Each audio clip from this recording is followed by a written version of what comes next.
Bom dia, então hoje o nosso bate-papo sobre juventude e sociedade. Eu gostaria de que tu começasse se apresentando, pode ser? Ok, eu sou a Bruna Endler Odara, da Pontifícia Universidade Católica do Rio Grande do Sul. Eu tenho uma pergunta para começar a nossa entrevista. Sim. É a seguinte, qual é a ontogênese da juventude? Como ela surgiu? Como é que é isso? Bom, a juventude surgiu como uma construção social, né? Óbvio que ontogenicamente, na biologia tem esse termo, é o desenvolvimento humano, né? Desde o embrião até a morte, né? Passa pela infância, adolescência, adultez e velhice. Então, o que acontece?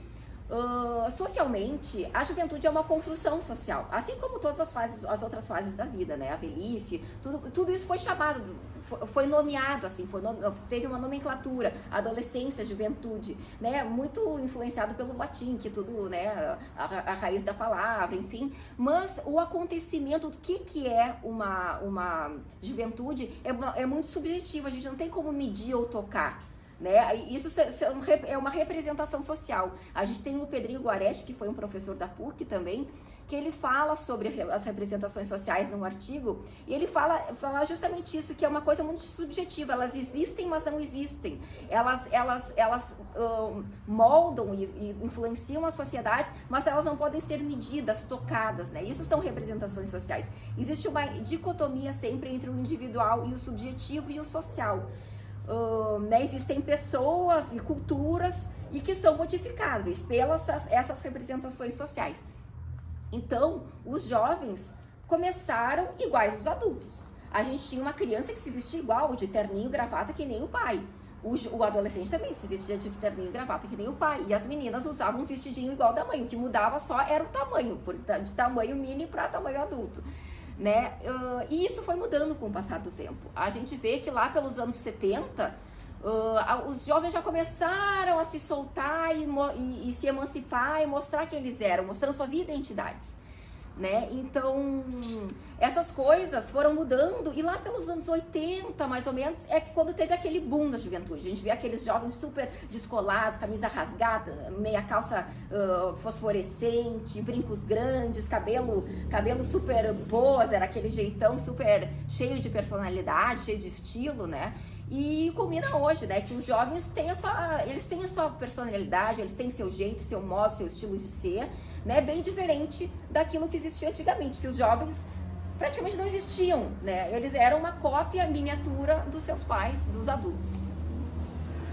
Tu fizesse vamos chamar essa apresentação histórica. Agora, qual é que é a relação da juventude com a sociedade? Como é que se dá essa dinâmica? Bom, a sociedade é influenciada pelas juventudes e as juventudes são influenciadas pela sociedade, né? É uma coisa bastante subjetiva. A gente também tem uma outra psicóloga social, que é a Ana Mercedes Maria Bock, que ela tem um artigo que se chama Psicologia Sócio-Histórica, que ela fala justamente sobre as subjetividades e as materialidades, né? Que a materialidade influencia a subjetividade influencia na materialidade. Elas estão juntas e é muito difícil de delinear, também casa um pouco com aquilo que o Pedrinho Guareschi também nos traz. Então, o que ela diz? Que um material transforma um subjetivo. Isso a gente vê perfeitamente na questão das vestimentas, como a gente acabou de ver agora. Pode parecer um pouco fútil falar de roupas, né? Mas na verdade tem uma riqueza enorme de significados as roupas dos adolescentes. Né? Eles não...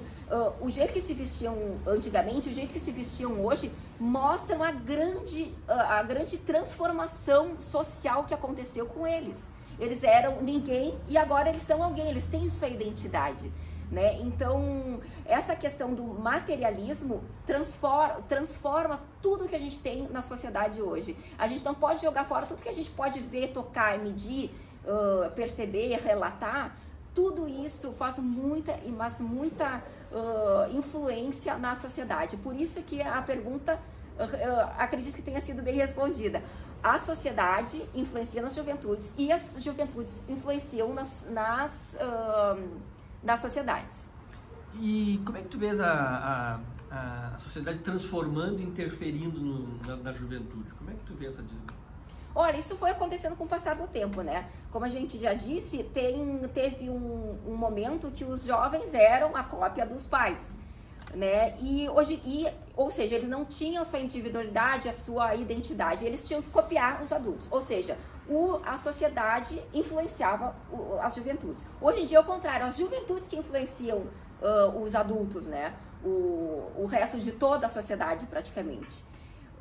A gente tem um outro autor que fala muito bem sobre isso, que é o Contaro Caligares, que é da área da psicanálise, e ele tem um livro que se chama A Adolescência, que foi publicado, teve apenas uma edição pelo Publifolha, né? Hoje em dia a gente só encontra esse livro em sebos, infelizmente, porque é um livro muito bom, e ele tem uma passagem que é muito interessante, eu vou ler aqui, ó. Se a adolescência não existisse, os adultos modernos a inventariam. Tanto ela é necessária ao bom desempenho psíquico deles. Porque ninguém hoje em dia quer ser velho, as pessoas querem sempre ser jovens. Antigamente uma senhora usava uma roupa super sóbria, até usava véu para ir na igreja e tal. Hoje em dia a gente vê senhoras de shortinho, de brincos grandes, de cabelo comprido, né? Antigamente as senhoras só usavam cabelo curtinho, né? Ou seja, é a juventude influenciando a sociedade, influenciando os adultos, o contrário do que era antigamente. Tem outra passagem aqui do Contaro Caligares que é muito interessante. Eles, né, as juventudes, os jovens, são numerosos e dispõem cada vez mais de dinheiro, mas interessam ao mercado também pela influência que exercem sobre a decisão e a consolidação de modas, que transformam os modelos de consumo de muitos adultos. A adolescência, por ser um ideal dos adultos, se transforma num fantástico argumento promocional.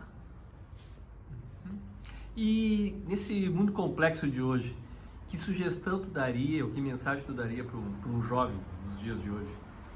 Com certeza que ele tem que continuar no caminho que ele conquistou ali nos meados dos anos 70, por ali. Continuem sendo quem vocês são, continuem acreditando nas potencialidades e na voz de vocês, nas liberdades de vocês, porque é impossível um jovem ser feliz tendo que incorporar aquilo que dizem para ele que é um ser jovem. Quem sabe quem é ser jovem é o jovem. E ele tem que ser autêntico. Ele não pode ser influenciado pelos outros. Ele tem que dizer quem ele é. Ele tem que dizer o que é juventude. E uma pessoa só pode ser feliz quando ela é intrinsecamente aquilo que ela nasceu para ser. Com uma individuação, como Carl Jung sempre nos trouxe, né? A questão da individuação é tu chegar no teu melhor potencial psíquico, o melhor do teu self. Então, é essa a dica que eu dou para os jovens. Continuem sendo quem vocês são, sendo donos da identidade de vocês. Ótimo.